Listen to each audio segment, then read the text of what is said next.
ways you can work around things to improve things, and it just seems like they're not trying to do that. I think they're a good unit, obviously led by Victor Wembanyama. Experience as a good head coach, like in the past 12 years ago when they won the Super Bowl. 32-38 in an absolute thriller.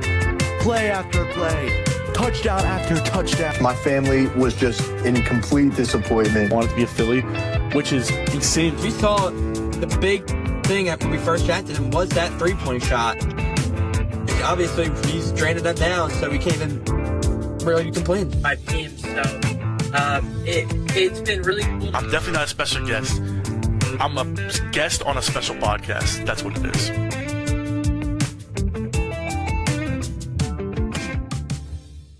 Yo, what's good, ladies and gentlemen? Hope you all are doing well, and welcome back to another episode of Two Mics All Sports, and I'm joined by a very special guest today. Nick, what's going on, man? Nothing much. Ready to hop on here and talk some ball. So we're going to be giving you guys our MLB 2026 season predictions. We're going to go through divisions, give our predictions there, and then talk about some talking points from there, and then give our award winners as well. So first and foremost, we're going to start off with divisions. Me and Nick both have tier list up here, and we're going to give our predictions for each division. So first, we're going to start with the NL East. How are you feeling about, before you get into predictions, how are you feeling about that division as a whole? The NL East, I think, per usual, is going to be competitive between the top three teams: Phillies, Mets, and Braves. Just the same way it's been since really 2022. It's been consistently one of the hardest divisions in baseball to win.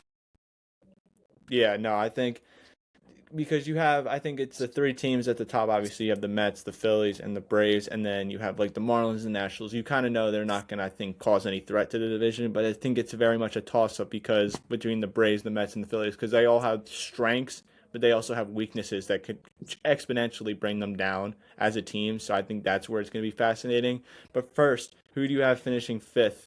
Just give me your NL East predictions, 1-5 or 5-1.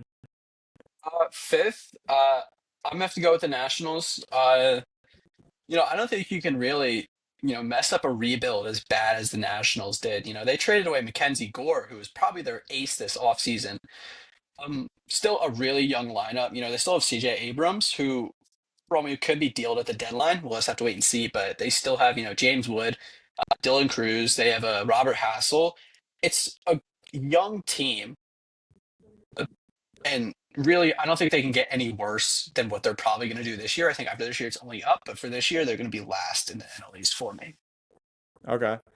Now, I think I'm going to probably just agree with you because it's like they've had the pieces. Like when you have a Juan Soto trade and the assets they were able to receive off of that and not succeed based off of it, and you're just wasting the prime of the early years of James Wood as he's more and more going into his prime. It's just, I think, organization malpractice at the end of the day because Absolutely. Their organization has been terrible. They just brought in the youngest GM, right, or the youngest manager in MLB. I think you're right. Yeah, youngest head coach. I'm pretty sure. And it just seems like they have no sense of direction. It seems like it continues to see that 2019 season was an outlier, and they're never going to get anything close back to that. And like you said, they traded Mackenzie Gore, so they really don't have any reliable pitching. And it just seems like they have no idea what they want to be. Do they want to be like a really rebuilding team and getting their prospects up? It just seems like they have no direction for a team that has plenty of prospects and could start building and looking better than they are right now. Yeah, I completely agree with you. So when it comes to fourth place, who do you have? I have the Miami Marlins. I don't think, the Marlins, I don't think they're going to be, absolutely terrible team. I mean, last year they did a lot better than a lot of people think. But, they finished 79 and 83, and at one point they were like at 500 and in the wild card race.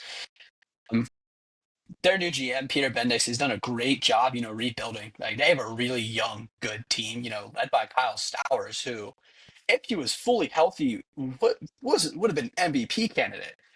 He hit what was it? He had 25 home runs, 117 games with a 912 OPS. Give him a full season, he could easily hit close to 40. At the same time, they also have other, really good players, young players like Xavier Edwards. hit 283 for them. OPS wasn't up there, but provides really good defense at second base. And then they also have Connor Norby, who they got from the Orioles, who probably is going to get better considering he's 25 already, but he doesn't have much playing time. And now he's on the Marlins, he's going to get a lot more playing time with them. And they're pitching, they still have Sandy Alcantara. They have Edward Cabrera. Or they Wait, no, never they mind. They traded traded him. Never mind. But they still have Yuri Perez and Max Meyer. Yeah, no, but definitely, I think the Edward Cabrera trade, didn't they trade him for Owen Cassie, or am I made a mistake by that? Because they traded him to the Cubs. You might be right about that. I would have to check that. But I know for sure Edward Cabrera's on the Cubs now. Yeah, no, but I agree with you with the Marlins because I think it's a night and day example. The Nationals and the Marlins have been doing more with less, and it just goes to show they capitalize off the trades. I think when they traded Trevor Rogers for Kyle Stowers, that was probably the most win-win trade I've seen in a while because both teams made out of it. And then they have a bunch of other young guys, and it's like, here's another perfect example. They brought in Tyler Phillips and have turned him into a really good, really solid bullpen pitcher. They just brought in, I believe, Fairbanks, right, this offseason? Yes, I believe you're right about that. Yeah, and it just seems like they have more sense of direction, and you would think a few years ago that makes no sense. They had no real players. They traded any faces of the team they had from that 2023 wild card appearance team. Yeah. And now they kind of seem like they're in a better direction and they know what they want to do. And I think this year is going to be a step in that direction because I think they finished 79 and 83 last year.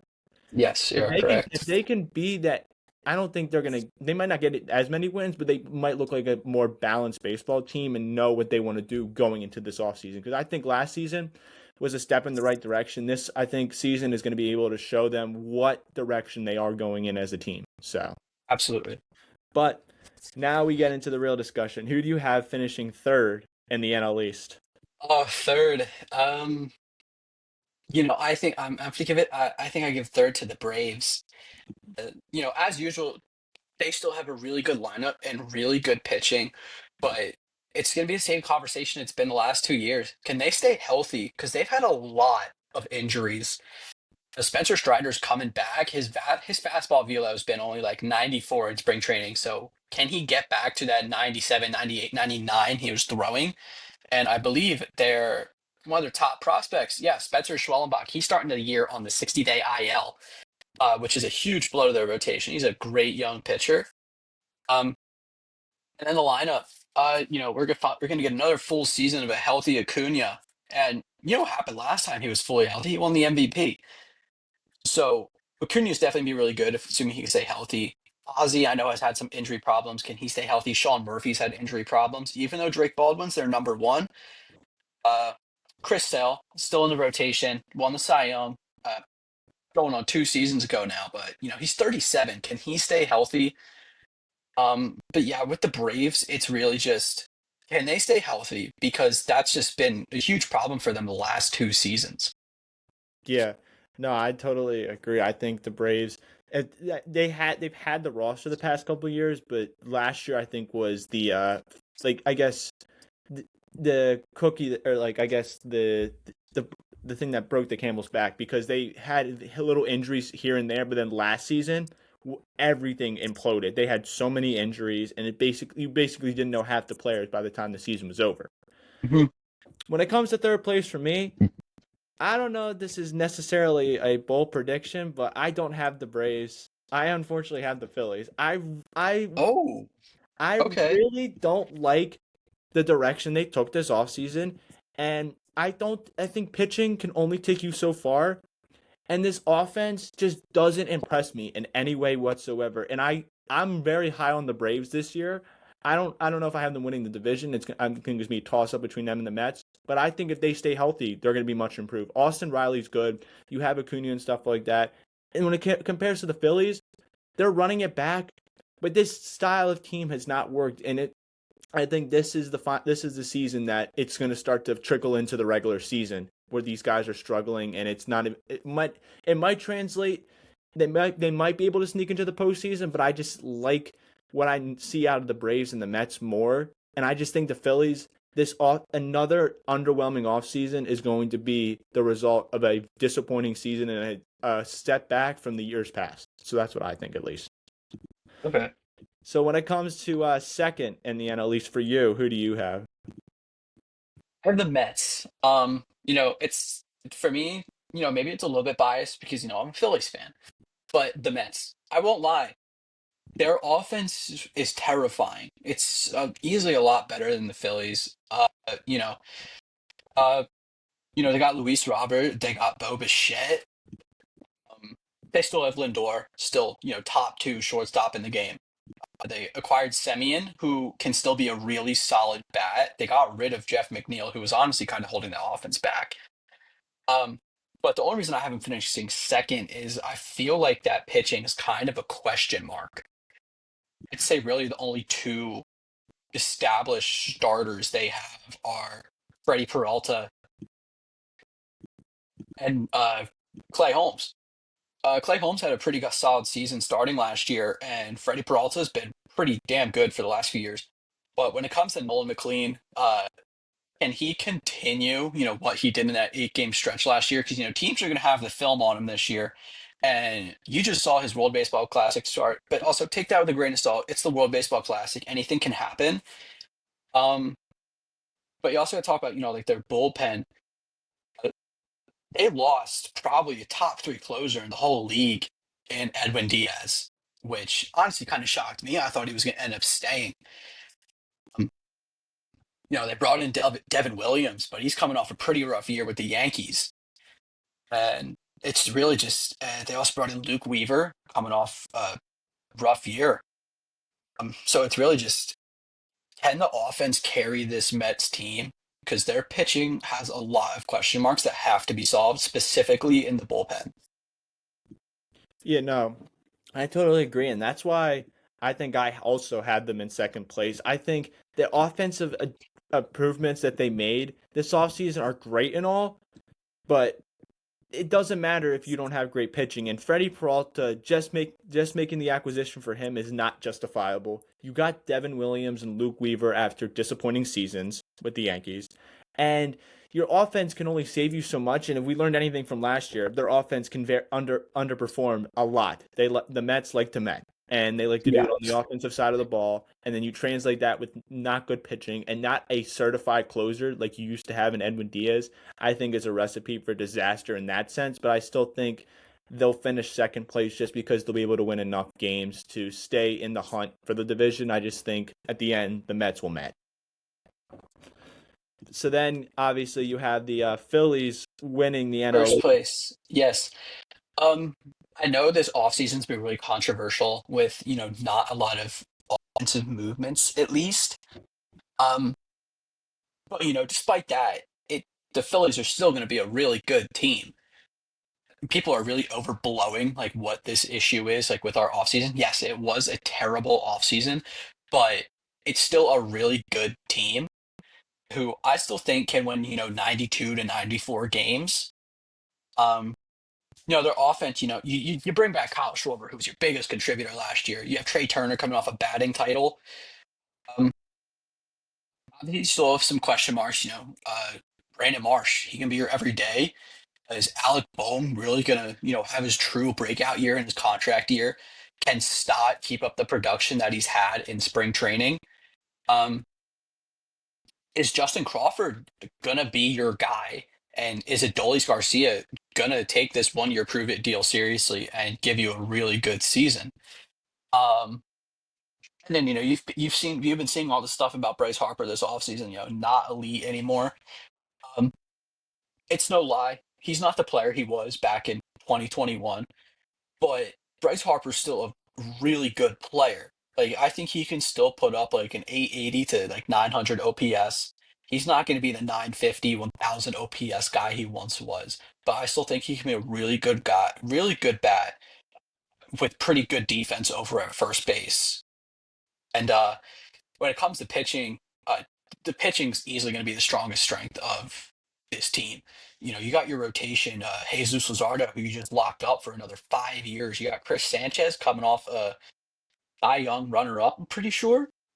You have Aaron Nola, who's going into his little even year gimmick, where he's only good in even years.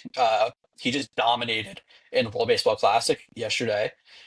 Um, you're gonna have Andrew Painter, who has been your top prospect for years now. So can he really live up to that? And then the bullpen, you're getting Jose Alvarado back for a full season. You're getting a full season of Joan Duran, and you just brought in Brad Keller. So the pitching, I think, is easily going to be the strongest part of this team.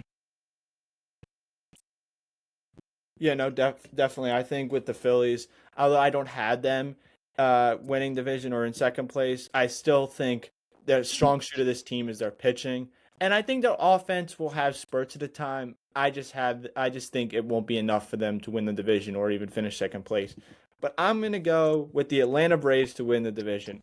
I've talked about them very positively in this video. I'm drinking the Braves Kool-Aid this year. I think they're gonna be able to stay healthy. They have a good enough team. And I think this manager will bring in a breath of fresh air. Because although Brian Skitner is gone, I still think this guy will be able to come in here, understand what's going on with this team, and get them back to the ways they were. And they have Austin Riley back. They have Acuna. Another thing that was, I think, went very under the radar because it happened early in the offseason, they were able to bring in Robert Suarez from the San Diego Padres to fortify this rotation in addition to bringing back Raisel Iglesias. So those are two guys right there to easily set up your bullpen. I think your pitching is good enough, although losing Spencer Sollenbach on the 60-day IL is tough. You have Spencer Strider back. If he still has what he had before all these injuries and before everything happened, then you're good there. Chris Sale, he's like fine wine right now. What he's able to do is so impressive. And then you just have other guys step up. And then they also traded for Mauricio Dubon. They traded Nick Allen to the Houston Astros. So he's a guy that you can plug in anywhere and he can give you good ABs. And then obviously you have Michael Harris. He hasn't been really good since I think his rookie season. Maybe he can come back. And then Acuna. If Acuna's healthy, he's an MVP candidate, and the Braves are a team to be reckoned with. So I think they're going to be able to stay healthy, and I just think the Braves are going to win, get back to their winning ways and winning the NL East. So, but moving on to the next division, the NL Central. Obviously, I think this is a two-horse race, but who do you ultimately have when it comes to the bottom of the division now? Oh, I mean, outside of two teams, the NL Central, this is really not great. But dead last, again, unfortunately, to go with the Pirates. Um, like really, outside of Paul Skeens, what do they got? I mean, Connor Griffin's probably end up making the opening day roster, but outside of Skeens and uh, Connor Griffin, they don't really have much going for them. Their ownership just has no sense of direction of what they're doing. They've been in a rebuild since 2018. They don't have any sense of direction, and Skeens fell into their lap first or second overall. I can't exactly remember right now, but rookie of the year and then Cy Young back to back sub 2 ERA seasons, and probably easily, in my opinion, the best pitcher in baseball right now. And you can't get him anything. And there's really, no one notable on that offense. They traded away their best defender, Brian Hayes. Henry Davis, he's been a bust so far, being first overall back in 2021, I'm pretty sure. So just the Pirates, they're just not going to be good. Yeah. No, I don't think the Pirates are going to be very good, but I think there's going to be a team that's just worse than them. I think fifth place is going to be the St. Louis Cardinals. I think they got rid of mostly everyone this offseason. They traded Brendan Donovan, traded Nolan Arenado. They're going tank mode, and I think it's going to result in their record. I think they're going to finish fifth place. Pirates, in a sense, I just think. Also, you mentioned Connor Griffiths. They were able to trade for Braden Lowe from the Tampa Bay Rays, so I think that's a good move in that sense. And although the Pirates didn't do much else, I still think the Cardinals are just going to be worse because they traded everyone and they're just going in with a whole new team and not expecting much out of it. And that's the recipe for most of the time fifth place in your division. So I have the St. Louis Cardinals. Okay. Fourth place, who do you got? I'm just gonna say what you just said. I had the Cardinals. I don't think they're necessarily as bad as the Pirates. They still have some pretty good offensive players. They still have Alec Burleson, who was pretty solid last year. They still have Mason Wynn, who's gonna break out soon. He's already incredible defensively over at shortstop. They're gonna bring up their top prospect, JJ Weatherholt. They still have, Lars Nootbaar. And Jordan Walker, while he has not been as advertised, he hasn't been unplayable. He's been solid. I don't think he'll take that next step into being the elite player he's supposed to be, but he can still be a solid player. Pitching, um, there's not much really to talk about. I mean, their number ones on the depth chart says being Matthew Liberatore, and he just hasn't been up to what what his prospect ranking said. He's just been pretty underwhelming since 2022. And number two, Dustin May, he just hasn't been the same since there's a flurry of injuries. So that's honestly why that's why I have the Cardinals finishing fourth. I still think they're going to be better than the Pirates, but Cardinals aren't. But it's not going to be much of a margin that they're going to be better than the Pirates. Yeah, no. And like you said about the Pirates, I'm just going to say that about them here. I just have them going fourth place. Although it's like what the Angels had. They had Ohtani and Trout at a time. They just weren't willing to spend or bring in good talent. It's even worse with the Pirates. They have no willing to spend whatsoever. Like, they don't want to bring in any good talent when they had the money. And they're just eventually gonna have to trade Paul Skeens. It's gonna be the inevitable. And then once Connor Griffiths gets up, he's gonna probably play well, and then they're just probably gonna ship him off. And that's just sad to see, because I know the Pirates fan base isn't. I know hearing from the Pirates fan base it's very frustrating. But I guess the owner, who's Bob Nutting, who's been there forever, just isn't going to change his mindset, and it's just frustrating outside looking in to watch this Pirates team, because they have the prospects, they have the talent. It's just they can't surround the talent with good players around them. So, but when it comes to third in the NL Central, who do you got? Uh, I think I'm gonna say the Milwaukee Brewers. Okay. They're coming off the NL Central title, but it's just rinse and repeat for this team. They do good. They trade everyone away. They're mid for a year or two, and they're back to being good. Um, they just got rid of their ace, Freddie Peralta, so they're gonna be relying on the guy who hasn't pitched much the last few years, Brandon Woodruff, to be, step up again. And the offense is gonna be solid. They still have William Contreras, top five catcher in the game. They have Andrew Vaughn, who went on an insanity run for them last season. Still have Bryce Terang, one of the best second basemen in the game. Uh, they have Jackson Chorio, Sal Frelick, Christian Yelich, who is not the player he used to be, obviously. Uh, but I think, a lot of the time, pitching's been the Brewers' thing, but I just don't think it's going to be their thing this year. They're on the depth chart has their number one is Brandon Woodruff, followed by Quinn Priester, Jacob, the Miz. And can he stay healthy? Because I don't know if throwing 103 as a starter consistently is really going to be great. I know this guy Kyle Harrison this offseason, but is he really going to do anything? He hasn't been great in his short time with the Giants and then the Red Sox. And their bullpen, they still have Trevor McGill, pretty solid guy. Abner Uribe, solid as well. But I just don't see this team finishing above who I have top two. Yeah, no, and I totally agree with you. I kind of had them fringe second place, but you explaining that just made me reason even more that it's like you can't the rinse and repeat of thinking the Milwaukee Brewers, I think, are the NL version of the Tampa Bay Rays. They just Absolutely. they find talent every now and then, everywhere, out of nowhere. I just think this is the year it's not going to be able to be like that. Their division's better than there's teams in the division that are better than them. And if they expect on these guys that have not shown any past experience of doing so well, then it's eventually going to come back as a negative impact. And I just think this is the year that it happens. So, but when it comes to second place, who do you got between the Reds and the Cubs? I'm the Cincinnati Reds. They made the playoffs surprisingly. Uh, Game one of that wild card series wasn't really competitive, but game two was a little bit more. And I think the Reds are gonna rely on their pitching a lot this year. They've Andrew Abbott, Nick Lodolo, Brady Singer, Chase Burns, who can still be a really good guy. If he can figure out where the ball's going, he has no clue where it's going. They have one of the top pitching prospects, Rhett Lauder.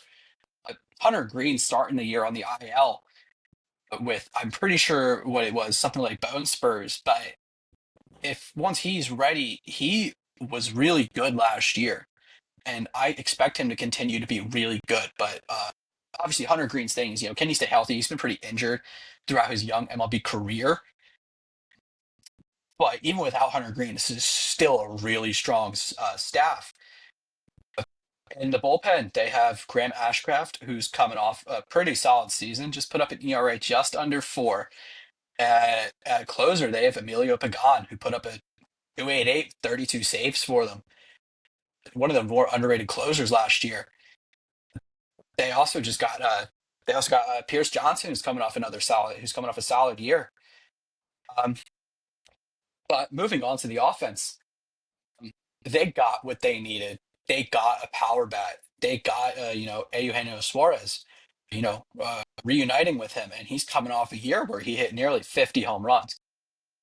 So getting him as a power bat for that team is really good, and they still have a pretty good lineup outside of that.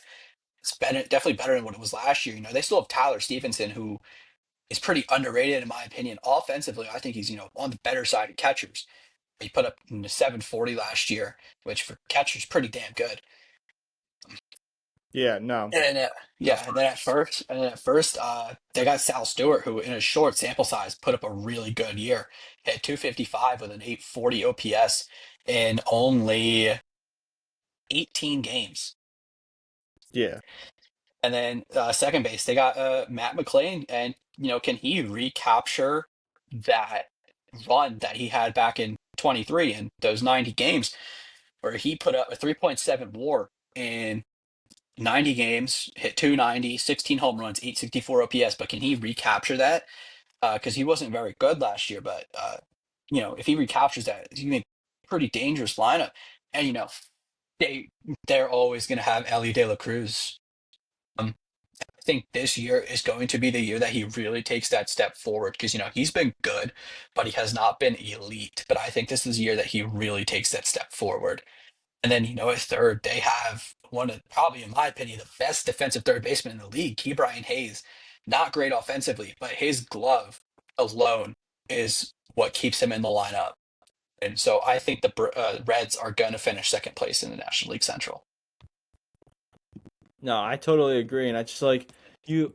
You mentioned all these players too. I'm gonna go to the manager sense. They brought in Terry Francona last year, and it just seems like he was able to help these guys so much when they needed it, and they just snuck into the playoffs. And I think that's just what they needed. They understood, we got into the playoffs, but we kind of just got in.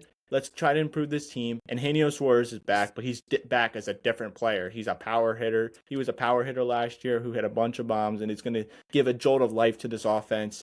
And you mentioned Tyler Stevenson. I do agree. I think this is the year Ellie De La Cruz finally has that season where they're just like, wow, this guy's a legit superstar in this league. And then they have one of the most dominant pitching rotations in all of baseball, up and down the rotation. And I just really like what the Reds are doing, and I think this is going to be a great season for them, finishing like we both say, in second place in the NL Central. But that both leaves us with the Cubs, first place in the division. Just talk about the Cubs. I think it's kind of a no-brainer. They finished first. They kind of tailed off last year in the second half. They're dominating the NL Central for a while. But yeah, the rotation's good. Matthew Boyd's coming off a good year. They still have Shota Imanaga. They have Cade Horton. Jameson Taillon's coming off a good year. And they just acquired Edward Cabrera this offseason, who is still he's still 27. And in terms of pitchers, that's pretty young, because pitchers, they can break out at any time. It's not like offense. Pitchers can break out at any time. All it takes is like one little fix to their fastball, and they're all-stars. And then their offense, too. They have Carson Kelly, who's coming off probably his best year. Could definitely continue to keep it up, especially in a place like Wrigley. Pretty hitter-friendly ballpark. They have Michael Busch, who's coming off a really good year, hitting 261, 34 home runs, 90 RBIs, 866 OPS. He's coming off a really good year. They have Nico Horner, who is probably the best defensive second baseman in baseball, who can also hit 300. Uh, they have him, slotted at second base. And they just, their big thing this offseason, they just got Alex Bregman, who's coming off one of his best years with the Red Sox. Yeah. Hit 273, 18 home runs, 821 OPS, and that was in only 114 games where he was hurt. So give him a full healthy season with the Cubs. He's going to return to what he was with the Astros. And they still have Dansby Swanson. He's always going to be solid offensively, but that defense is what you're paying him for. Ian Happ, again, he's going to be solid just like he's been for the Cubs his whole entire career. And, then they got PCA. He really fell off in the second half last year, but look, that was his second full season, I think. And he still put up a 30-30 season. So really give him, I think this year is the year he'll become a bona fide star. He's still only 23, and he already has a 30-30 season under his belt with nearly 100 RBIs. And not to mention one of the best gloves out in center field. He's quick. So PCA is going to be a key contributor this offseason to the team this year. Yeah. And in right field, Seiya Suzuki coming off probably his best year ever since he came over to America. 32 home runs, 103 RBIs, 804 OPS, and was one of the key contributors to that club. So that's why I really think the Cubs are going to be the best team in the National League Central and one of the best teams in the National League. No, I wholeheartedly agree. And you just basically mentioned it. Alex Bregman, Dansby Swanson, Nico Horner, Michael Busch, Carson Kelly, PCA, Ian Happ, and Seiya Suzuki. That's a great lineup right there. And then one of the most underrated pitching rotations in all of MLB. And you saw what they did last year. They took the Brewers to 5 games, and they almost won that. And then they improved. They were fine with getting rid of Kyle Tucker because then they brought in Alex Bregman to replace him in a position of need that made more sense. Kyle Tucker I think he was good with the Cubs. Definitely not overly great. Like, he showed strides at the beginning, but then mostly, like you said, with the entire Cubs team, they kind of slowed down in the second half. That's what led them to finishing second. And you get Bregman there at third base. He's going to give you great defense. When he's healthy, he's got one of the best bats in the league. And in Wrigley, I think he's going to be able to rake there. And you get Matt Shaw out of there, who was not playing well. That's an improvement. And then you can just slide Seiya Suzuki right into right field, like you said, who had an impressive season last year.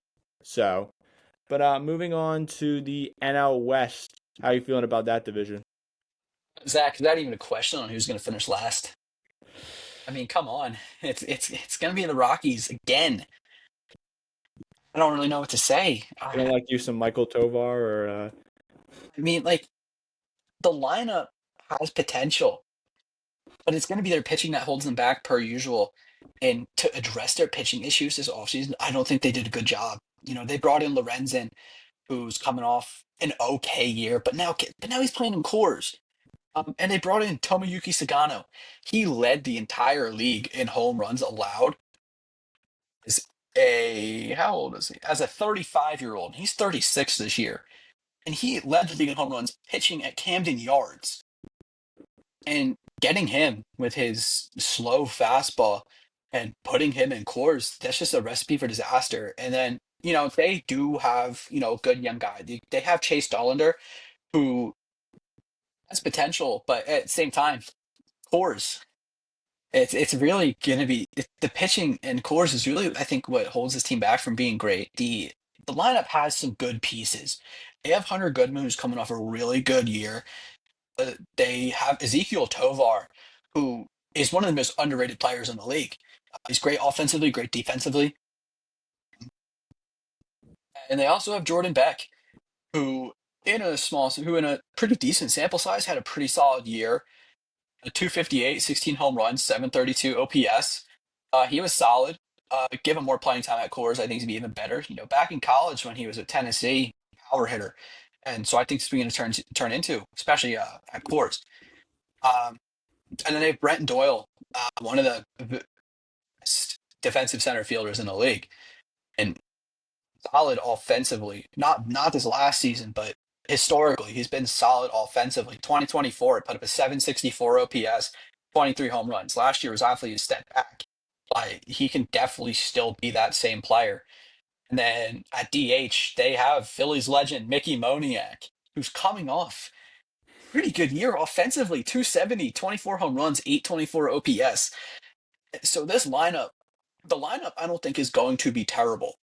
Um, it's just really the pitching is going to hurt them more than it would hurt most other teams just because they play at Coors.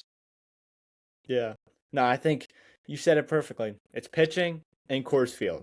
Exactly. They don't even have great pitchers.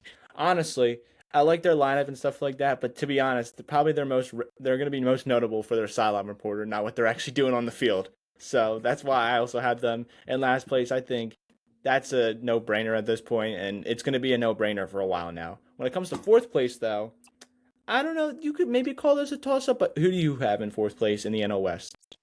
In fourth place, I think I'm gonna have the Diamondbacks. Um, I don't really think they did much to improve this offseason. Honestly, I'm looking at their depth chart. It really kind of looks like they're just running it back from last year. They brought back Zach Gallen, who was good 2 seasons ago, but he was terrible last year. Their ace supposed to be Merrill Kelly, who is 37 years old. He's still solid, but he's 37. And and you also have Eduardo Rodriguez, who was terrible last year, just to put it shortly. Um, their offense, it's not terrible. It's definitely a lot better than the Rockies. Their pitching is also better than the Rockies. They have Gabriel Moreno, who is going to be a top catcher pretty soon. Uh, they have Ketel Marte, probably the best second baseman in the entire league. Uh, they just acquired aging Nolan Arenado, so what can he really do? I guess we have to wait and see. They have Geraldo Perdomo, who has really broken out to be one of the top shortstops in the league. They have Alec Thomas, who has not been able to recapture that magic that he had in the 2023 NLCS. Um, and then who else they got? They have Corbin Carroll, as always, gonna be elite. And then they brought in Carlos Santana, this offseason's DH, who's 39 now, not coming off a great year. So really, I think this offense is going to carry them to like in the 75 to 80 win range, but I think that pitching is really going to be able to hold them back because there's only so much Ketel Marte and Corbin Carroll could do. Yeah, no, I totally agree, and it's the Diamondbacks since, like you said, they haven't been able to recapture. Honestly, and like Alec Thomas, them as a whole, maybe except for Ketel Marte and Geraldo Perdomo, have not been able to capture that fire they had in that 2023 season. I think it's had Corbin Carroll the most because he came onto the scene like that, and he's kind of just faded to the background at this point when it comes to the Diamondbacks. So I just have them also in fourth place, and I also think their pitching is going to get rocked this year. It's really bad. So, but when it comes to third place, who do you got there? I have the Giants. The Giants are kind of like the epitome of mediocrity, which is kind of funny. Considering that 2021 season they had where they won, what was it, 108 games, I'm pretty sure? Yeah, something Under close to Gabe that. Kapler. Um, but the Giants, I think they'll win 85 to 87 games this year. They still have Logan Webb, one of the best starters in the league, always. They still have Robbie Ray, who was pretty solid last year for them. In their lineup, they have Patrick Bailey, probably the best defensive catcher in the league. We'll have to see how the new ABS system really affects how he can use his framing because his ability to frame was really what separated him from the rest of the catchers in the league. He can still block throughout runners, but his framing is what's really set him apart. First base, they finally got Rafael Devers to move over to first base, which he wouldn't do for the Red Sox. But Rafael Devers is always going to be one of the top offensive players in baseball. He's done it ever since he came into the league. Second base, they brought in Luis Arias. Defensively, he's not going to be great out there, but he's still going to get you your 300 season with like a 730 OPS. So he'll be solid. Second base, they still have Matt Chapman, who is still great defensively, still good offensively, coming off a 770 OPS season. And then they have Willie Adames, who's coming off a pretty solid year where he hit 30 home runs with 87 RBIs. They have a Heliot Ramos coming off another solid year. And they brought in Harrison Bader, who is coming off a career year with the Twins and Phillies. 277, 17 home runs, and an OPS near 800, and still one of the best defensive center fielders in the league. And at DH this year, they're going to have Bryce Eldridge, who's one of the top prospects in baseball, who, in college was a two-way guy, pitcher and hitter. But I don't know if that's going to stick in the major leagues, but offensively, he's going to be a guy to look out for this year. He had a really small sample size last year, playing only 10 games. So we'll see, what he can do. But the Giants are going to be a solid squad, 85, 87 wins this year. But it's just not better than the top two teams. Yeah, no, I totally agree. I think the Giants, although they made some nice moves this offseason, I love the Harrison Bader move. He's going to be great defensively out there. And then you said they got Matt Chapman. They got another year of Willie Adames. They brought in Elise Arise. He's going to be great when it comes to the small ball. But like you said, the defense, I think, is going to be abysmal. You have a full year of Rafael Devers. Don't forget, Rafael Devers is one of the best players in all of MLB. And then they have one of the best pitchers in all of MLB in Logan Webb. So I just think at the end of the day with the Giants, no, they might not win the division, but I think they'll look at themselves and be a much improved team. Now moving on to second place in the NL West, Nick. Who do you like there between the Dodgers and the Padres? I think it's going to be a pretty close race, just like it was last year. But second place, I'm going to have to go with the Padres, just like last year. Padres, still a really damn good team, just like they have been since really 2020. Pitching still great. Michael King, Nick Pivetta has been great with the Padres. They got Joe Musgrove back. They did lose Robert Suarez to the Braves, I'm pretty sure, but they still have Jason Adam and Mason Miller, and Adrian Morjon, or however you pronounce it. And they also have Jeremiah Estrada, who put up a 3.45 last year with a 1.16 whip. So the pitching's still going to be really good as always. But the offense, they got Freddie Fermin, who has been decent really where he's appeared. He's a great utility guy. He was great with the Royals back in 23, and he's still going to be solid. Just all around solid. He's catcher and utility. He could play really anywhere. But going into this year, their first baseman is Gavin Sheets, who was solid last year, but historically has been okay. Career OPS under 700, but he was also stuck with the White Sox for a while. So as long as he keeps 20 19 home runs last year, 71 RPIs, about 750 OPS last year. As long as he keeps it up with the Padres, I have no reason why he can't be their everyday first baseman. Yeah. Second base, they still have Cronenworth, who's still solid bat. Third base, they got Machado, just as good as ever. Shortstop, they have Xander Bogaerts, not as great as he used to be, but still a solid player. Ramon Laureano really broke onto the scene for them last year after he got traded from the Orioles, I'm pretty sure. Yeah, really broke onto the scene with them. Had what was it? Let's see. 9 home runs with them in 50 games, 812 OPS, 269. He was great for them last year, still great in the field. And right field, still got Tatis, top 20 player in the game. Absolutely electric. He's been great for them his whole career. And honestly, I think he's just been even better ever since coming back from that steroid suspension. And then DH, they got Miguel Andujar, who was solid for the A's and Reds last year. Had a 822 OPS last year, 944 with the Reds, and hit the half season that he played with them. And then a new addition, Nick Castellanos. He's going to be a bench bat. He can definitely still be a solid hitter. I think off the bench, he'll get you a 700 OPS, maybe 10 home runs.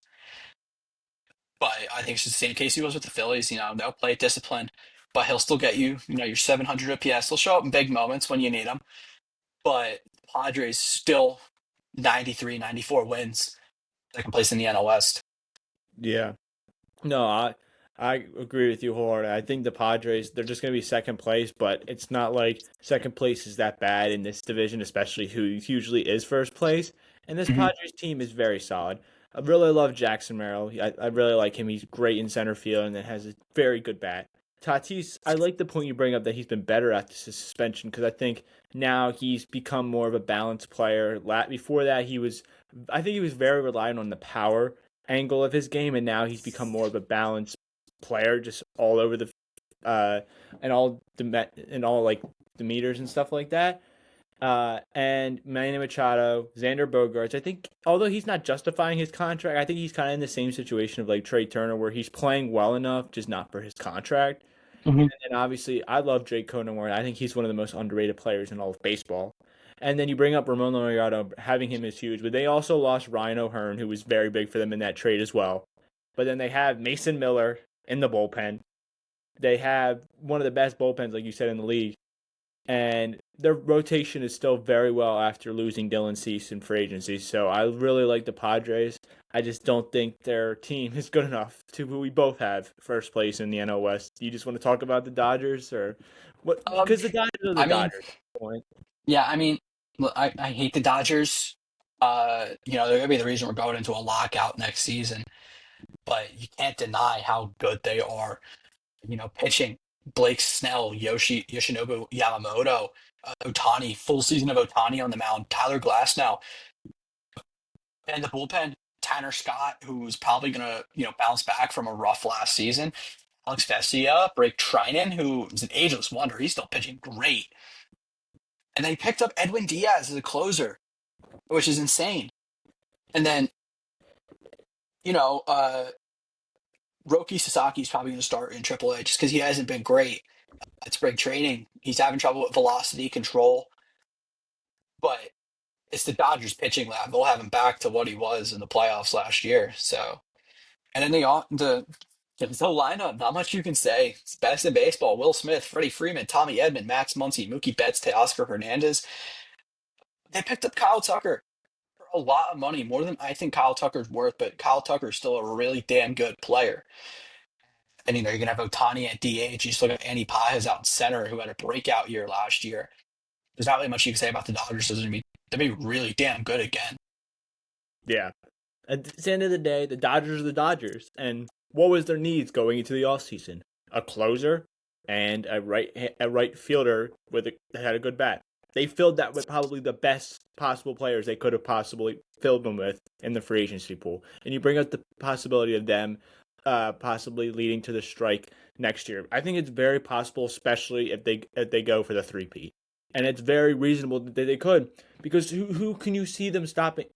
Who can you realistically see stopping them? It's the Blue Jays almost did it, but then out of nowhere, Miguel Rojas turns into prime Miguel Rojas and hits a home run in Game 7 to keep the game alive against Jeff Hoffman. Even when you shut down their best players, someone else emerges. Kike Hernandez turns into prime Barry Bonds in the postseason. It's absolutely insane. And it's just every angle they get you at. In the regular season, they play so under the radar to when they get to the postseason. They're still playing under the radar, and then when they get to the championship series and World Series, that's where they really pour it on. And I just think until we see it, we haven't seen it in a while. Obviously, they've had some fail seasons before they got to these back-to-backs, but until we see them get humbled again, I'm not going to doubt them. So, but moving on to the AL East division, I think this one is very interesting, but I want to get a very competitive division.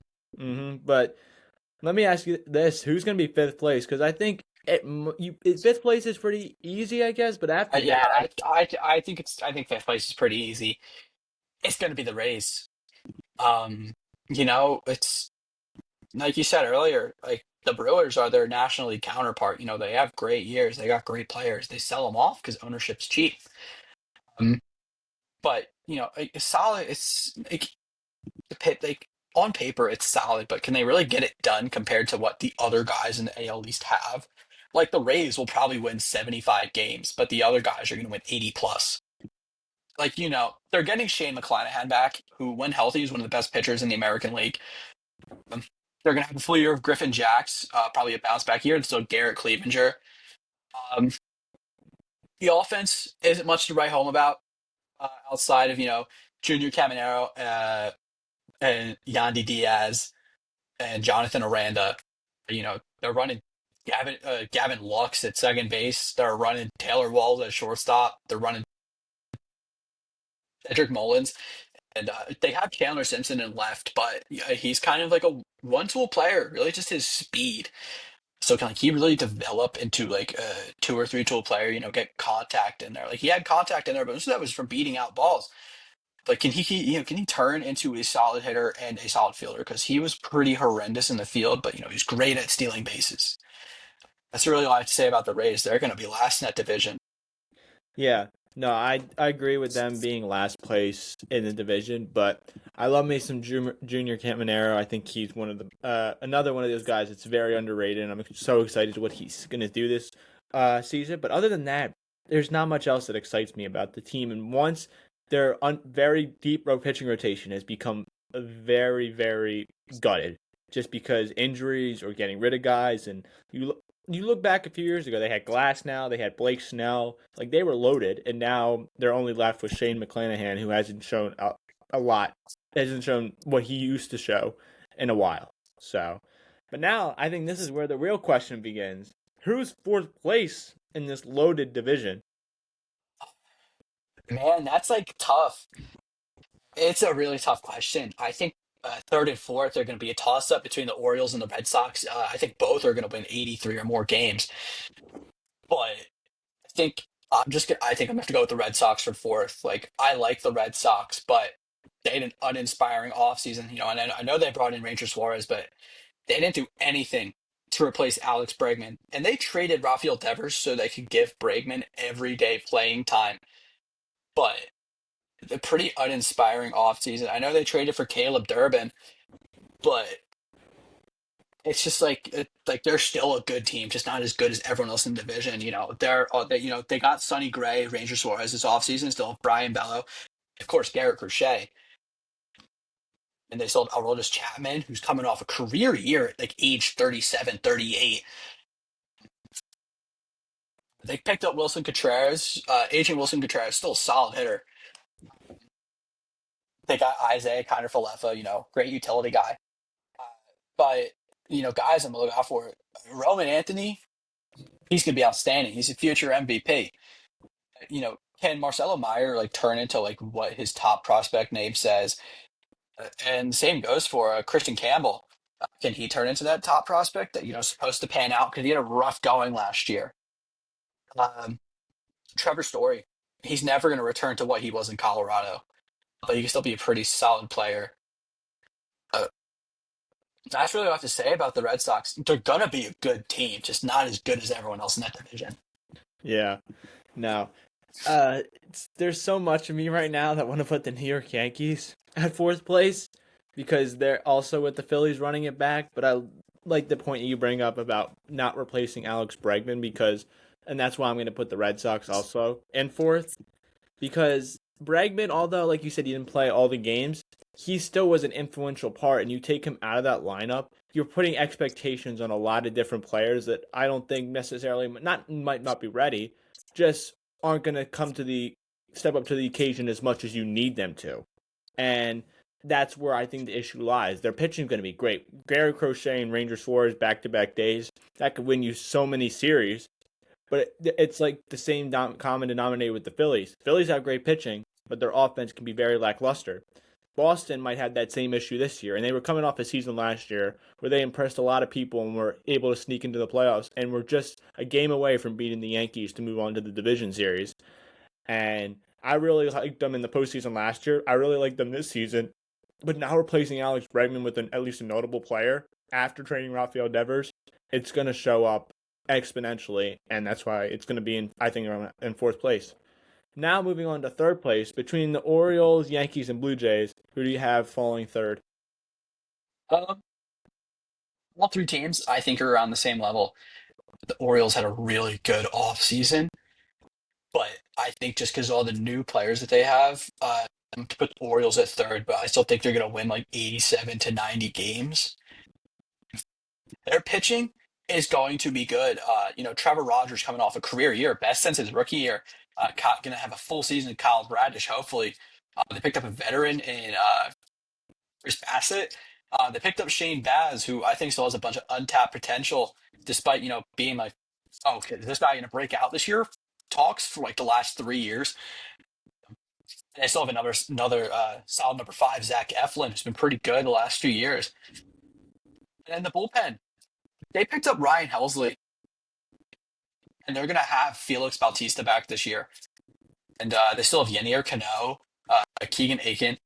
So the bullpen, I think, is going to be, like, the pitching's going to be solid.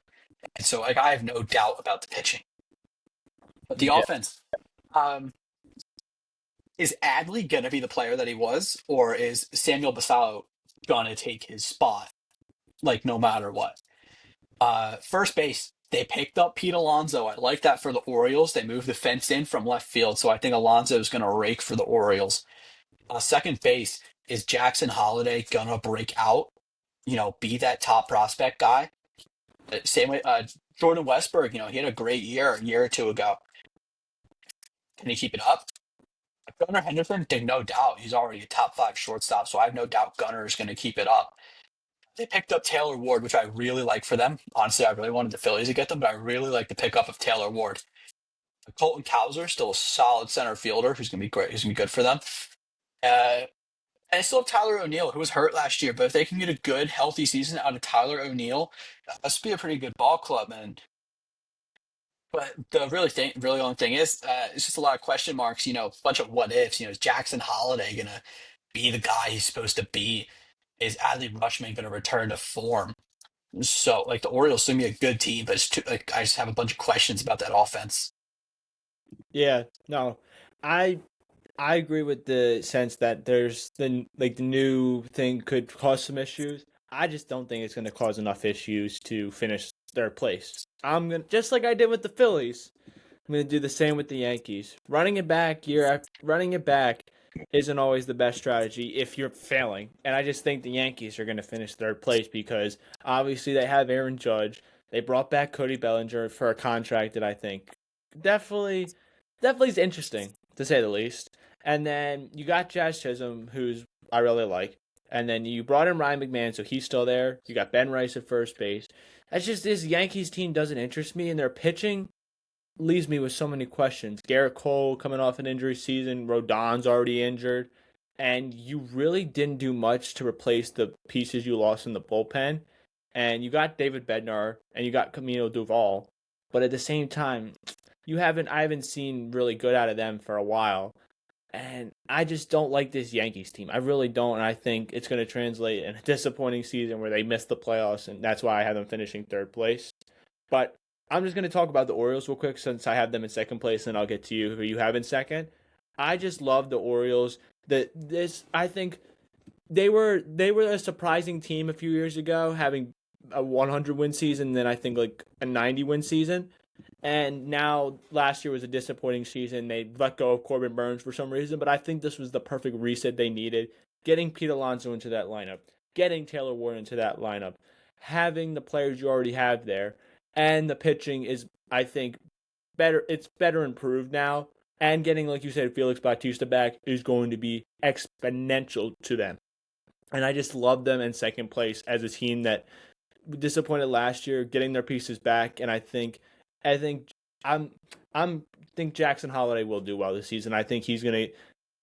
I don't know if he will break out, but I think you're gonna see the strides that you want to see out of him, and I think it's gonna be exciting to watch. But I have the Orioles finishing in second place. Now, who do you have finishing in second place between the Yankees and the Blue Jays? Second place, I got the Yankees. I think getting Garrett Cole back is gonna be good, even if he isn't the Cy Young guy. He, was like straight off the bat. He still could be a good pitcher for them. And they also picked up Ryan Weathers, who can be a pretty good guy. And they're going to get, the first full season out of Cam Schlittler, who was outstanding in the wild card round last year. So that really excites me. And, they still have Camilo Doval and David Bednar, but they also have Tim Hill, who's coming off a solid season. And, I mean, that's kind of it for that bullpen. They have Fernando Cruz, who was solid last year. But the offense, they have Austin Wells at catcher, and it's and Austin Wells, be better. Because for an offensive as a catcher, 20 home runs, 220, 712, and 71 RBIs. It's not terrible. But when you're under the spotlight like that, up in the Bronx, you're the pinnacle of baseball, the Yankees. You just got to be better as a catcher, especially as an organization who has had great catchers in the past. Gary Sanchez, Jorge Posada. Can Austin Wells, be better? But the rest of the lineup is good. You got Ben Rice coming off a huge year, and I think it's only going to get better. You got Jazz Chisholm, who's going to be great. Ryan McMahon, who's good for them. I'd say that really the only big question mark in that lineup is Anthony Volpe, because, in the 3 years that he started, he hasn't really shown much. Been good defensively, but offensively, there's a lot more to be desired out of him. They brought back Cody Bellinger on a ridiculous contract, but Cody Bellinger's still a great player. He's, worked really well with that short porch out in right field. They have Trent Grisham coming off a career year where he hit almost 40 home runs. And they had the best player in baseball, in my opinion, Aaron Judge. Yeah, it's always going to be Aaron Judge. And then DH really the only big question mark outside of Volpe. Because, the depth chart has Stanton listed, but, Stanton can never stay healthy. So, what are they going to do? Are they going to give Jason Dominguez full-time playing? Are they going to call up Spencer Jones? They're going to call up George Lombard? So, DH and shortstop, those big question marks I have for the Yankees. But I still think they'd be a good ball club, 92 wins, finish second place. Yeah, no, I just think that the Yankee sense, there's a lot of good to talk about, but I just think, like I mentioned, I think it's going to be interesting to see in that sense. But we obviously have the Blue Jays in first place. Is there anything you really want to talk about with them and what you're excited to see this season for them? Yeah, the Blue Jays, they're coming off a World Series appearance where they lost brutally because of Miguel Rojas hitting the home run of his life. They're going to be hungry this year. They lost Bo Bichette, but they're still going to be a good team. The offense, they picked up Dylan Cease. Still have Kevin Gausman. You can get a full season out of Trey Savage, who was great in the playoffs. The bullpen, get Tyler Rogers. You still have Jeff Hoffman, who took a step back last year. Still put up 33 saves though. It was just a bad stretch in May. Jeff Hoffman's going to be still really good for them. They've Brendan Little put up a 3.03 last year. So got Yimi Garcia, who's solid. So the pitching's going to be solid. The offense, you have Alejandro Kirk, who is a top 5 catcher, defensively and offensively. Maybe not running, because, first base, you got Vladdy, top 3 first baseman in the league. He's just an outstanding player. There's not really much you can say. He's taken strides in his defense ever since moving over there after his first year where he was at third base. But, he hasn't recaptured that 2021 magic, but he's still been a really good player. Last year put up 292, 23 home runs, 850 OPS. Second base, you got the guy who set the record for most hits in a single postseason, Ernie Clement. On top of being a second baseman, he's a great utility guy. Hit 277, 9 home runs. But it's his playoffs that you're really talking about, because it's the playoffs where he really shined for the Blue Jays. There was a key part of that run to the World Series. Third base, they picked up Kazuma Okamoto out of Japan, who the NPB over in Japan was an outstanding player. And I'm really curious to see, can he pick that up in the MLB? Shortstop, you lost a big blow. You lost Bo Bichette, but you still have Andres Jimenez, who historically has been pretty good. He hasn't been the player, that he was back in 22, 23. Even in 24, where he only had a 638 OPS, still put up he still had a 4 WAR season just because of his defense alone. He's amazing defensively, but can his offense be back to what it was in 23? You picked up Jesus Sanchez this season. Solid guy. He's been solid his whole career. He was solid for the Marlins. He's never been like an outstanding player, but he's been solid. 727 career OPS. And I'd like to see, what can he do with the Blue Jays? Uh, you got Dalton Varsho out in center. Opinion, probably one of the more underrated guys. Elite defensively, but his bat's really underrated. He put up an 833 last year, and I thought nobody really talked about it. And then in right field, you got Addison Barger, who's coming off a pretty good year. He could very well keep that up. And then DH, you got George Springer coming off, surprisingly, one of his best years at age 36, 35. 309, which is fourth in the league, 32 home runs, and almost 960 OPS. I don't think he'll recreate that production, but I still think he'll be a pretty good player for them. So that's why I had the Blue Jays finishing first in the division. Yeah. No, I agree with everything you say, and I think the World Series last year, the sour taste that left in their mouth, I think it's going to be able to ignite them this season, and they're going to be a tough team to beat. And that's why I also agree having them in first place in the AL East. For these last two divisions, we're going to go a little bit quicker with these. We're just, instead of going team by team, Nick, just give me your predictions 5-1, and then one team. We'll talk about one team from each division that we really like. Okay, yeah, last place in the Central might be a little bit of a hot take just because I'm going to have to go with the Twins. Twins last place. They lost a lot, didn't gain much. I'm going to have the White Sox in fourth. I think they're going to improve a lot over what last year was because I think they have a star in Colson Montgomery. Third place, I think all these teams are really on the same level. Third place, we have to go with the Guardians. Even if their lineup on paper never looks great, they always find a way. Second place, I'm gonna go with the Royals. Last year was a little bit of a disappointment for them, but you still got Bobby Witt, Vinny Pasquantino. It's still a really good team. Jack Caglione I think he'll break out this year. And then first place, the Tigers, mostly, same as last year. Like they really fell off in the second half, but I think this year they can definitely keep it up. I think Skubal's gonna have one of his best years. He's on a contract year, so I think he'll be, the leader of that team. And they still have Gleyber Torres, who was great last year for them. So I have the Tigers finishing first in that division. Yeah, for me, it's pretty much the same. I think I'm gonna agree with you with the Twins sense, just like I mentioned with the St. Louis Cardinals. Their roster being completely gutted, and it's like they're gonna probably just end up trading Joe Ryan and Byron Buxton if they can get the right offer. So I think they're gonna be fifth place. I really like the White Sox. They finally look like they're going into the right direction. It finally seems like you say, Colston Montgomery, he's amazing. Although he got hurt, Kyle Teal, I really like what I see with him.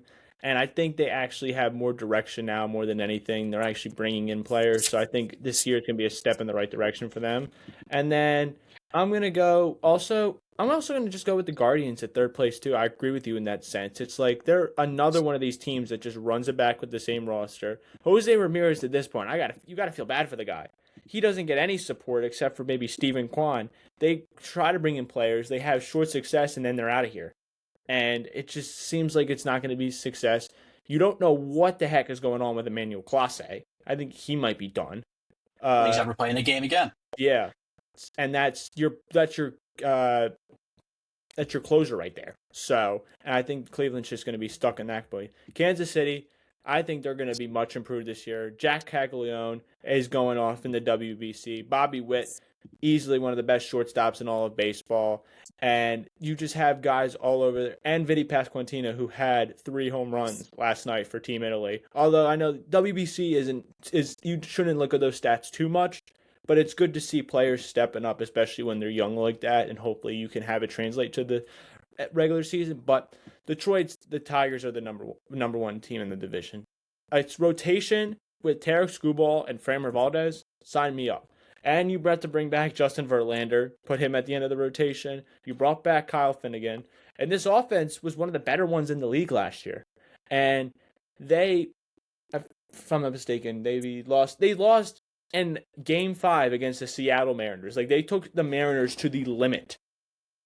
and just weren't able to come out in the end. I think this rotation, now having a guy that you can trust behind Scooball, I think is going to pay huge dividends. So, but moving on to the AL West now, what do you think about that division? I think it's be the same as always. It's gonna be competitive top three. But aside of that, no. I have the Angels finishing last. It's just the Angels. Nothing about their lineup really excites me outside of Joe Adele.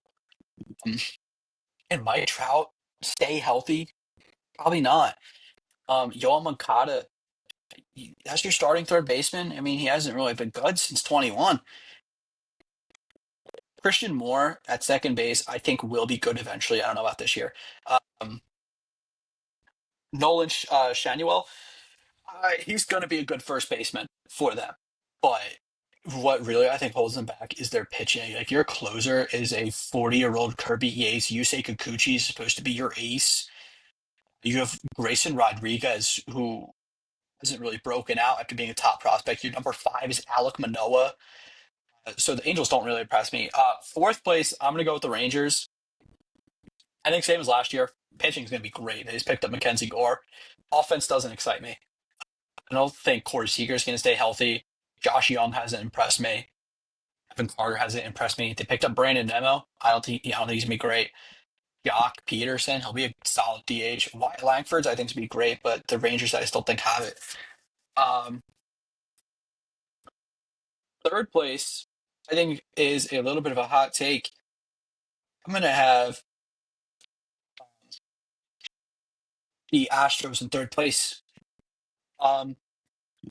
It's just an aging team. There's no really young talent on that team outside of Yanier Diaz and Jeremy Pena and Cam Smith. Really, Jordan's going to be great, but he's been injured the last few years. Jose Altuve is not getting any younger. Neither is Josh Hader. They've lost Ramber Valdez. Hunter Brown's going to be great again. Suya Imai, who they got from Japan, you really have to wait and see. That doesn't mean the Astros are going to be bad. They'll still be, uh, you know, 85, 87 win team. It's just my opinion, though. Second place, I'm, I'm really high on this team. I really like what the Athletics are building. I just love it. It's a lot of young talent who is hungry. Um, you know, they got Shea Langoliers, sure, who's great last year. At 31 home runs, 861 OPS. Really broke out last year. Nick Kurtz, what else can you say? He's outstanding. They picked up Jeff McNeil, who I think is a good veteran presence to have in that lineup. But eventually, I do think Zach Geloff eventually takes that spot. Third base, you have Max Muncy, not the Dodgers Max Muncy, but prospect Max Muncy, who I think is going to be pretty decent in a short sample size last year. Put a 9 home run, 640 OPS, but he's still only 23, so he's got time. Shortstop got Jacob Wilson coming off an outstanding year where he's second in the whole league in batting average. And then you got Tyler Soderstrom in left, who signed a big extension. You got Denzel Clark in center, who really came onto the scene out of nowhere last year. And then right field, Lawrence Butler, who I really like. He had a little bit of a rough season last year, but 2024, he was outstanding. And then, of course, you got Brent Rooker. The only question mark I'd say is about that pitching. But even then, Luis Severino, he's still solid. Jeffrey Springs was solid last year. Aaron Savali, solid. Only thing I really say about this pitching is that it's not great, but it's not terrible. It's just solid. And so that's why the Athletics in second. Then first place is going to be the Mariners. I think this, in my opinion, is the most complete team in the American League. Logan Gilbert, Luis Castillo, George Kirby, Brian Wu, Bryce Miller, Matt Brash, Andres Munoz. And the offense, Cal Brendan Donovan, they got J.P. Crawford, Randy Arozarena, Julio Rodriguez, Dominic Canzone. I think the Mariners are going to be the best team in the American League. Yeah, no, I agree with that sense, and I'm just gonna go really quick with this, but I love the Athletics pick. I absolutely love the Athletic. I talk about the Braves and the NL team. The Athletics are my team this year. I absolutely love what they're building in whatever Sacramento for now, I guess, until they eventually move to Vegas. I just love what they're doing. By the way, I agree with everything that you're saying division wise. I do. There's a part of me that want to put the Athletics in first place. It's just Seattle's so gross on the pitching side, and their offense is so good. But just have to talk about the Athletics. They are a great team. Their offense has continued to be built, and their farm system is absolutely disgusting. After all the trades, that Mason Miller trade was, I think, amazing. Like in the sense where you got the Padre, you got he was at the top. Is he still the number one prospect in baseball? Or he I was don't think so. I think he was top three, number one in the Padre system. And just you look like you said, you look at their offense: Brent Rooker, Lawrence Butler, Denzel Clark. You got Shea Langoliers. You got Jacob Wilson, who hit for a very high average last year. It was great. Tyler Soderstrom, Nick Krutz. Like, their team is loaded with young guys that popped off last season. And I'm just excited to see what they do this season. I just hope they do. I think they're going to do really well.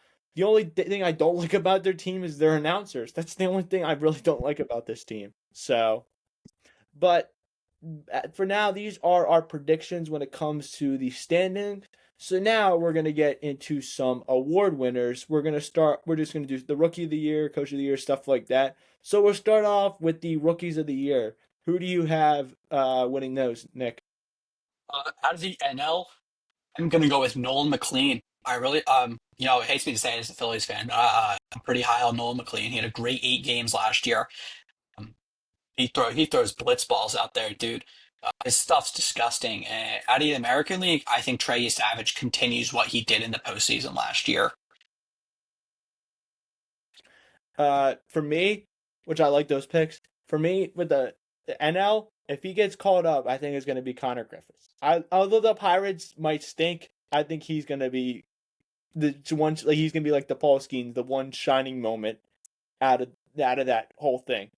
And I'm going to agree with you with the Trey Savage. He came onto the scene like that in the postseason. He was absolute dynamite. And now to be able to start in the regular season after doing what you did in the postseason, I just think 100% translates to that. So, but moving on from the Rookies of the Year, we have the Coaches of the Year. Okay, yeah. So, who do you, or I guess we could say coaches, managers, who do you like for both of those? I think Terry Francona out of the NL. He brought the Reds back to the playoffs last year, and I think he's gonna do it again this year. And then out of the AL, I think it is going to be. I think it's going to be Mark Kotze from the Athletics. I love. I say I love what the Athletics are building, and I think he's a key part of this. He brought them to what was a bright future last year, and I think they continue that this year. Yeah, no, I'm gonna agree with you with the athletic sense. I think he's gonna be able to continue to do that, and it's gonna translate into that. And then for the National League side, I think it's very interesting to see what happens. I would like to go with the Braves and stuff like that, but I think I'm gonna honestly go with. I don't know if he might get, but I think I'm going to go with Craig Counsell with the Chicago Cubs. I think this year they're going to be close to 100 wins. They're going to be legit all throughout the year, and they're going to be like, wow, Craig Counsell was able to really to bring this team together. And I know it's weird because they're coming off a successful season, but I think they're going to be able to exceed what they did last year in a way where it's like, man, he really was able to fortify this team and had them as a championship contender. So, but moving on from the coach of the years, reliever of the reliever of the year. Oh yeah, reliever of the year. We can go with that. Yeah. Out of the NL, Joan Duran. I really liked as a Phillies fan, I love what I saw out of him as a Philly. And then for the AL, I'm gonna go with Andres Munoz. He's been great for the last few years, and I think this is really there where he sets himself as like the bona fide best closer in the AL. For me, in the NL, for the reliever of the year, I think I'm just gonna go with Duran too. Like he was so gross when he came here last year, and I think a full season of that he's gonna probably be in a lot of close games, winning or losing, and I think he's just gonna be able to mow down whatever comes in front of him. And then for the American League side, I think it's very interesting. I like the Andres Munoz pick. I think that's it's a great pick, but I think it's tough because there's a lot of good guys that just go under the radar anymore when it comes to bullpen pitching. But I think honestly I'm gonna go with. I know this might be crazy because of the way he ended last season. I think Ryan Helsley is really going to be strong for the Baltimore Orioles next year and win the reliever of the year in the American League because he's going to. I think they're probably going to give him because being able to be the setup man to Felix Bautista, I think is going to be a huge for him. Although Edwin Diaz was good last year and he was the setup man, he gets a fresh start. He's on the Orioles now. I would say the pitching would be he's going to be good pitching there. And I think he's going to have a really strong season. We're going to see what he did. We're going to see that prime Ryan Helsley we saw in St. Louis a few years ago in Baltimore this season. So, but like I mentioned before, reliever of the year, batting title. Who do you got winning those? The ML, I'm gonna go with Geraldo Perdomo. He hit 290 last year, and he's still pretty young, so it's only up from here. And I think this year he really bona fides himself as a top three shortstop in the National League, right up there with Francisco Lindor, Trey Turner. So I'm gonna say Geraldo Perdomo. I say he's gonna hit around 315 this year. Now to the American League, um, I don't think it's any question. I think I'm just gonna go with Aaron Judge. He hit 331 last year. I don't think he's slowing down anytime soon. For me, I'm going to go with a few shortstops. First, I'm going to go from the NL, Ellie De La Cruz. I think he's going to Okay. I think he's going to have an amazing season, and that's going to translate with winning the batting title. Then, for the American League, one of the best shortstops in all the game, Bobby Witt. I think he's going to win the batting title. Okay. Yeah, I like that. I like that. I think those guys easily could win it because Ellie, when he's on, he's on. Like when he's seen some of his best games, he went 5 for 5 or 6 from 6, and I think this is the season he breaks out and it leads to a batting title. And then Bobby Witt he already hits for a decent average. I think this is the year where he ups it even more. So, but then we have some platinum glove glove gold winners. Who do you got for that? Out of the NL, I will say this so many times. He's the best defensive third baseman in the whole league. I think Ke'Bryan Hayes wins Platinum Glove. Pretty sure he's already won one. Yeah, he's already won a few Gold Gloves. But I think this year is the year that he gets his Platinum Glove. And then out of the American League, I think Cal Raleigh gets another. He's been a great defensive catcher. So I think he gets his second Platinum Glove this year. Okay. For me, I'm gonna go with the third baseman. But I'm gonna go with Alex Bregman. I think he's gonna get it. Okay.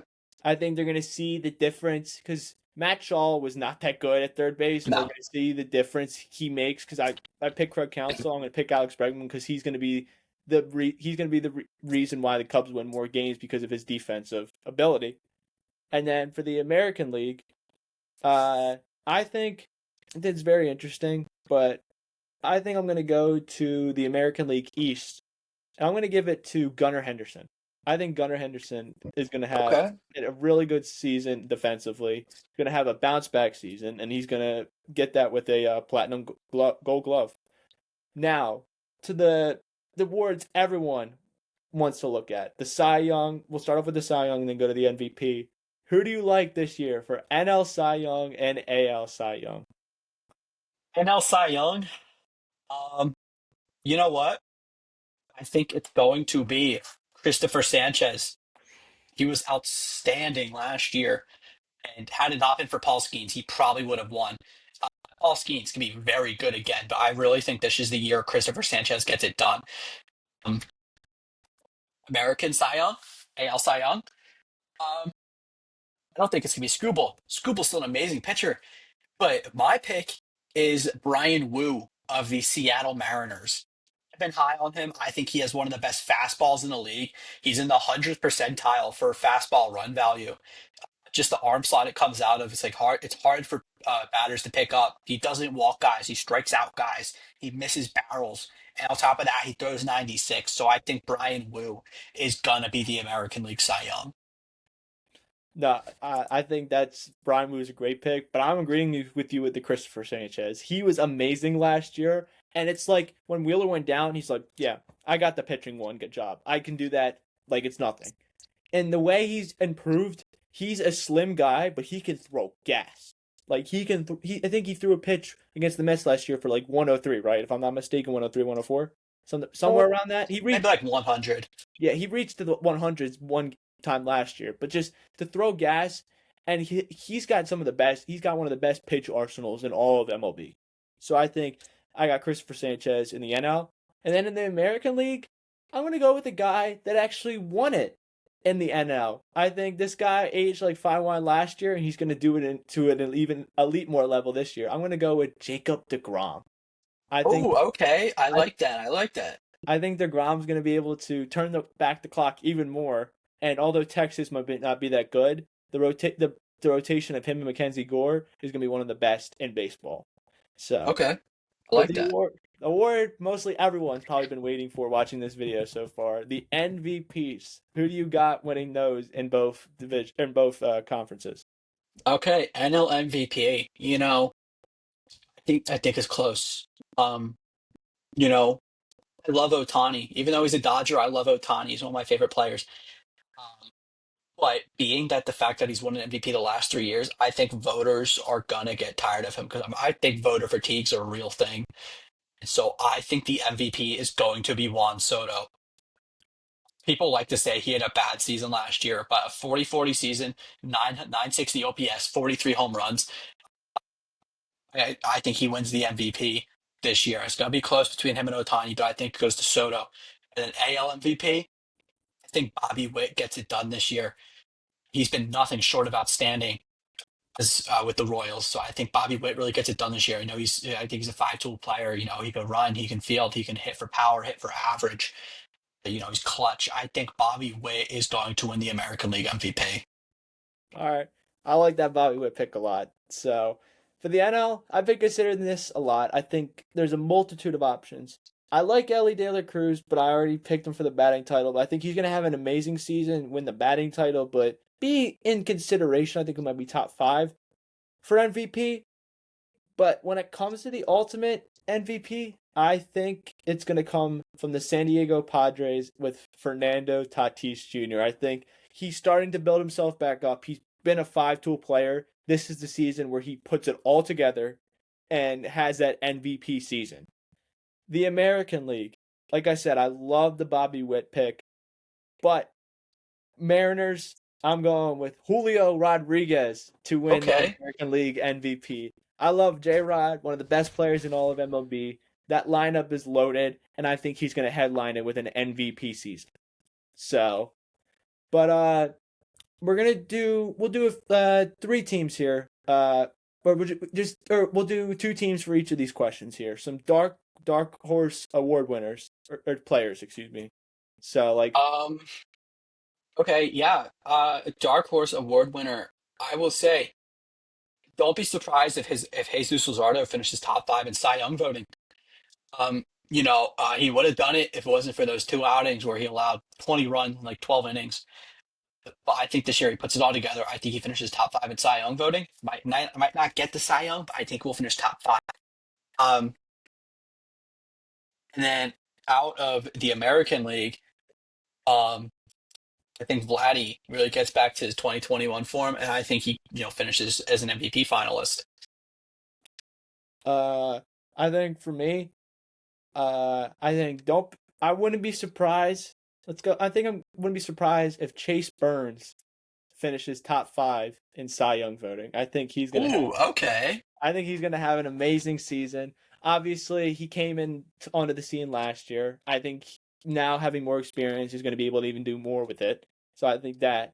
And then in the American League, I think I wouldn't be surprised if Gleyber Torres, I don't know, is up for the batting title. I'm gonna go with that. I mean, he's I think he's been in consideration for it before, but I think coming off of last year, I think he's gonna be able to continue his success and be one of those sure guys in the Tigers lineup. So Okay. and then we'll do one team. We'll do one team each for these two questions. A team to exceed expectations, and a teams fail to meet expectations. So you can give one in the NL and then one in the AL if you want to do that. Whatever one you think. Yeah, to exceed expectations, I think it's gonna be the White Sox. They finally have a sense of direction. So, they've lost 110 games or more in the last 2 years. They have the all-time record in losses. But I really like what they're building. I like Kyle too. I like Carlson Montgomery. I think the White Sox end up winning 70 to 75 games this year. And then to fail to meet expectations, um, I'm gonna have to go with the I'm gonna have to go with the Atlanta Braves. Um, just the same thing, it's like, can they stay healthy? Can they, keep up with their expected to be? Can Spencer Strider get his fastball back? Can everyone stay healthy? And my answer is they will be healthier than the last 2 years, but I don't think they will quite get it done. Okay. I think team to exceed expectations. I'm gonna go with the Athletics. I'm gonna throw a little bit of a hot take here. I think the Athletics are gonna be a fringe 90 win team. I think they're gonna get close to 90 wins and be in contention to possibly sneak into the wild card. Okay. And then a team to disappoint. I'm going with the Phillies. I know I'm a fan, but I can't fathom another off season of doing absolutely nothing and feeling like it's okay to run it back. So I think they're going to fail to meet expectations. So, Okay. and then before we move on to the final thing, just give me one breakout player from either NL or AL. Okay. Um, you know, I really um I think the Phillies do call up Aiden Miller this year, and I think he has a really solid year in like 90 or so games, really proving that he's going to be better than Bohm. I think Aiden Miller gets called up, hits 260, 15 home runs, 780 OPS. So I think Aiden Miller comes up onto the scene and has his breakout year. Okay. My breakout player is, I don't know what people would consider this, but I'm going to go with Xavier Edwards from the Miami Marlins. He hit for a decent average last year. I think he's going to culminate that with maybe close to 25 home runs this year, maybe close to 80 RBIs, but I think he's going to be that guy in the Marlins lineup where it's like you don't want to face him at all because he can hit you all over the field. So, but moving on to the last thing, we have for you guys some playoff predictions. For now, we're just gonna do. So since we're getting towards the tail end of the video, Nick, I want you to give me your AL and NLCS predictions, and then we'll do predictions on that, and then obviously we'll finish off with the World Series winner and MVP. Okay, yeah. For the NLCS, I think it's gonna be. I think this is a hot take. I think it's between Padres and the Cubs. I don't think the Dodgers make it because these other teams, they want a chance to get into the World Series before they go into that inevitable lockout. So I really think the Cubs and the Padres are hungry, and I think they make the NLCS. And out of the American League, I think we have a repeat of last year. Seattle and the Blue Jays. Not much else to say. I mean, both teams are hungry. Both lost in brutal ways in the World Series and the ALCS. So I think it's a repeat of last year's ALCS. Okay. For the National League, I'm gonna go with the Atlanta Braves. I'm drinking the Kool-Aid with them this year, and I think they at least get back to the championship series.